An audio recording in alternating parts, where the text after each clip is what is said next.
Keberadaan jerami biasanya hanya dimanfaatkan untuk pakan ternak, pupuk, hingga atap rumah. Padahal limbah hasil panen padi ini memiliki kandungan serat selulosa yang bisa diolah menjadi bioetanol yang dapat dimanfaatkan sebagai bahan bakar sepeda motor. Proses pengolahan diawali dengan merebus jerami dalam sebuah tangki ukuran besar selama kurang lebih 5 jam. Perebusan ini untuk mengemburkan jerami agar mudah diperas dan diambil kandungan hemilosanya. Cairan serat hemilosa kemudian dicampur ragi, urea, serta pupuk NPK. Campuran ini diendapkan selama 1 pekan hingga mengalami proses fermentasi. Hasil fermentasi ini disuling hingga menghasilkan tetesan cairan yang mengandung gas. Hasil inilah yang disebut bioetanol dan bisa digunakan sebagai minyak tanah dan bahan bakar sepeda motor. Proses penyulingannya ini ada 2, satu kadar rendah dan satu kadar tinggi. Hasil penyulingan kadar rendah digunakan untuk bahan bakar kompor, sementara kadar tinggi bisa digunakan untuk bensin. Mampu dikhususi rumahan, jadi tidak tergantung produksi bensin atau premium yang dikelola oleh pompa bensin. Kedua, dia pada saat terbakar tidak meninggalkan karbon, sehingga betul-betul solusi global warming. Ketiga, merupakan pembakaran yang sempurna, tidak menimbulkan polusi udara. Yang keempat, begitu murahnya karena diambil dari tanaman-tanaman di sekitar kita. Contohnya dari rumput-rumputan damen segar tadi, kemudian dari sorghum bisa, dari jagung, dari singkong, dari pot-potan yang di bawah tanah, semua bisa. Selain ramah lingkungan, keuntungan lain penggunaan bioetanol sebagai bahan bakar alternatif ini adalah proses pengolahannya yang tidak membutuhkan biaya besar. Pengguna hanya mengeluarkan biaya kurang lebih 5 juta rupiah untuk membuat alat penyulingan. Sementara untuk mencari bahan bakunya tidak terlalu sulit, lantaran limbah jerami ataupun limbah yang sejenisnya ada di sekitar lingkungan masyarakat. Agung Bramantio, wartatv.com melaporkan dari Solo, Jawa Tengah.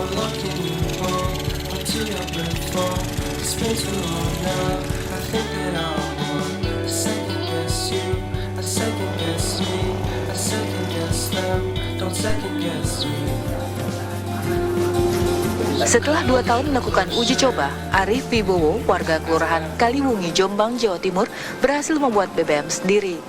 Bahan baku pembuatan BBM ini cukup mudah, yaitu semua limbah tumbuh-tumbuhan, baik pertanian maupun sampah kebun.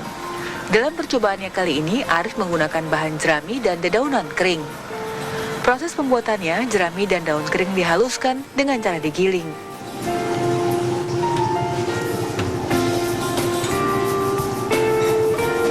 Setelah halus dicampur dengan tetes gula.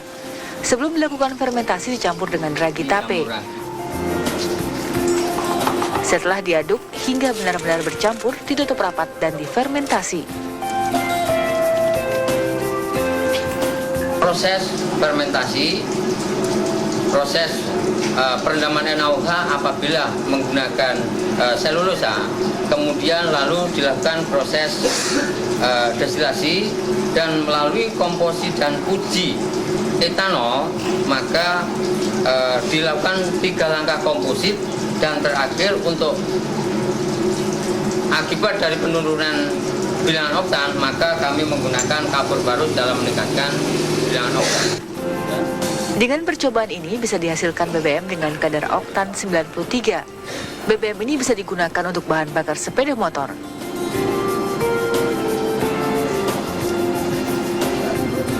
Dan biaya produksi pembuatannya sekitar Rp5.800 per liter.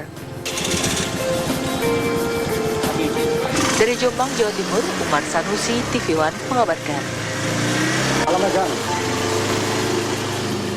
Pemilik Bobby Boss, kalian tidak akan bertahan lama jika Bobby Boss fokus pada orientasi bisnis. Kalian pikir sultan-sultan di Arab dan perusahaan minyak besar dunia akan diam?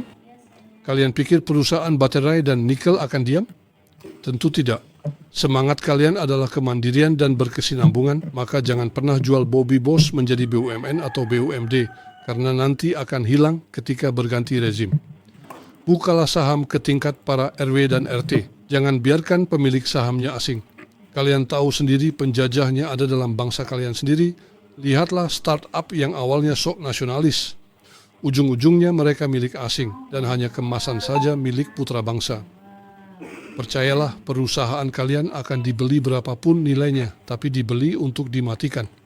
Tetaplah menjadi swasta yang sistem distribusinya ada di pelosok, bahkan jalan sempit sekalipun. Jadikanlah warung rakyat bisa menjual Bobby Boss, berikan edukasi dan SOP cara menjual Bobby Boss agar aman. Jadi kalian pabrik pusat langsung ke konsumen, dan pemasarannya jangan cabang tiap kota, tapi cabang tiap wilayah RT RW. Buat pemasarannya seperti minyak tanah zaman dahulu, buat rantai pasokannya sampai rakyat paling bawah.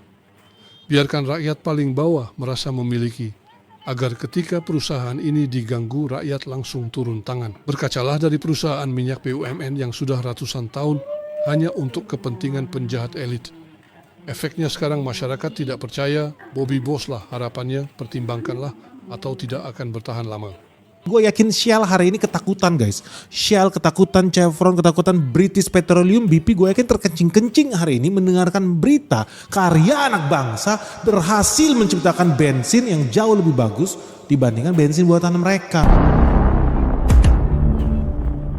Kapan lagi lu bisa beli barang seharga Rp8.700 lebih murah dibandingkan Pertalite yang harganya Rp10.000. Jadi lu dengan duit 8.700 perak bisa dapat barang bensin kualitas Pertamax Turbo.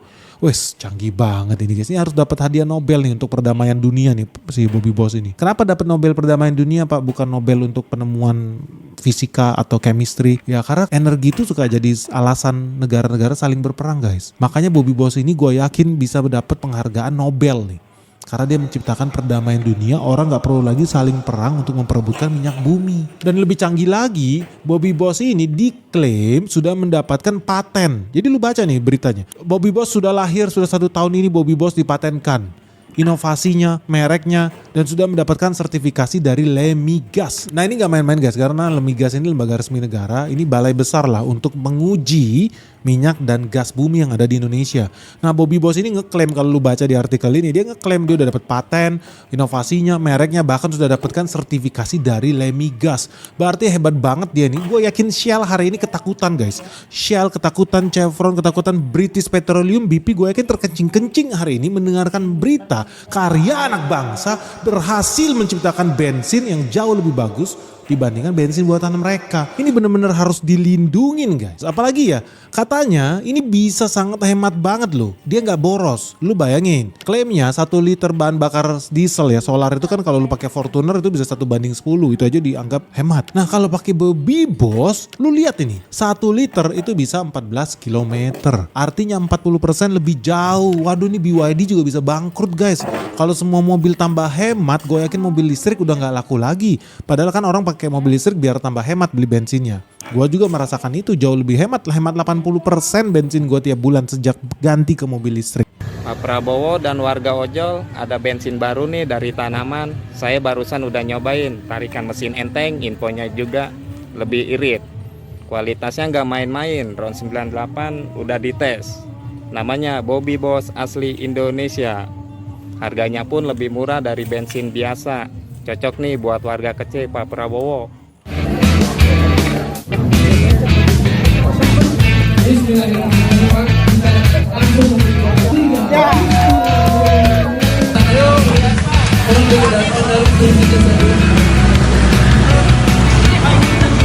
Bahan baku daripada Bobby Boss ini itu adalah dari tanaman. Artinya kita bisa memproduksi bahan baku dimanapun di seluruh Indonesia.